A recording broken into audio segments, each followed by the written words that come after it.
നോക്കൂ, ഞാനൊരു കാര്യം പറട്ടെ. ഈ ലവ് ജിഹാദ് ഒരു ഫിക്ഷൻ ഒന്നുമല്ല, ഇത് നടക്കുന്ന കാര്യമാണ്. ഇത് മുഖ്യമന്ത്രിക്ക് അത് അങ്ങനെ ഒരു അതിനെക്കുറിച്ച് ഒരു പ്രശ്നം ഉണ്ടെങ്കിൽ മുഖ്യമന്ത്രിയുടെ പ്രശ്നമാണ്. ഈ മുഖ്യമന്ത്രിനെ കുറിച്ച് എനിക്ക് പറയാൻ എനിക്ക് മനസ്സിലാവുന്നില്ല. ഇദ്ദേഹം ഹമാസ് വന്ന് നമ്മളെ കുട്ടികളെ റാഡിക്കലൈസ് ചെയ്യാൻ വരുമ്പോൾ അത് അദ്ദേഹം ഫ്രീഡം ഓഫ് സ്പീച്ചായും ഫ്രീഡം ഓഫ് എക്സ്പ്രഷനായിട്ട് പിന്തുണ കൊടുക്കുന്നു. മറ്റൊരാരെങ്കിലും ഈ ലവ് ജിഹാദിനെ കുറിച്ച് ഒരു പിക്ചർ ഉണ്ടാക്കുമ്പോൾ എവിടെയാ പോയി ആർട്ടിക്കിൾ 19, എവിടെ പോയി ഫ്രീഡം ഓഫ് എക്സ്പ്രഷൻ? ഇതെല്ലാം ഒരു സെലക്റ്റീവ് ഇന്റർപ്രിട്ടേഷൻ അല്ലേ?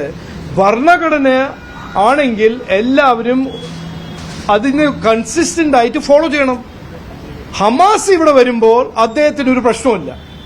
അപ്പോൾ ഫ്രീഡം ഓഫ് എക്സ്പ്രഷൻ വലിയൊരു ഇഷ്യൂ ആണ്.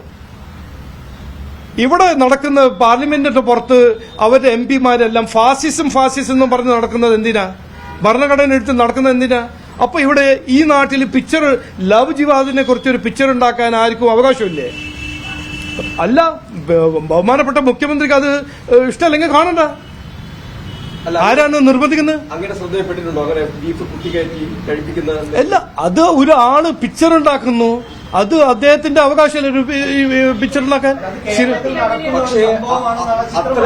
അല്ല, അങ്ങനെ ഇല്ലെങ്കിൽ അത് കോർട്ട് വഴി ഒരു കേസ് ഫയൽ ചെയ്യൂ. എന്തിനാണ് ബഹുമാനപ്പെട്ട മുഖ്യമന്ത്രി ചാടുന്നത്? സെൻസർ ബോർഡില്ലേ, സെൻസർ റിവ്യൂ ബോർഡില്ലേ?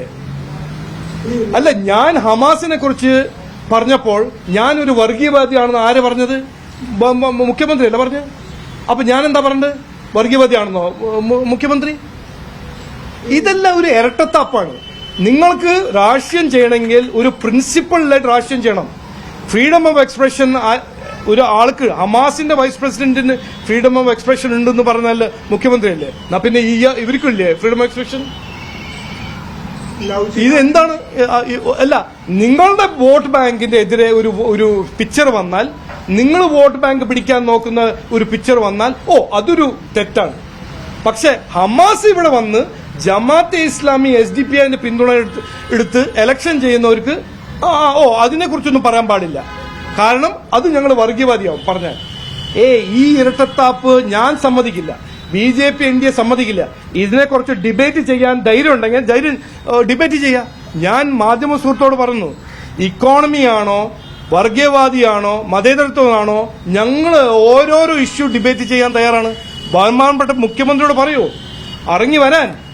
ഇതിനെക്കുറിച്ച് ഞങ്ങൾ ചർച്ച ചെയ്യാൻ തയ്യാറാണ്, ഒരു ഡിബേറ്റ് ചെയ്യാൻ തയ്യാറാണ്.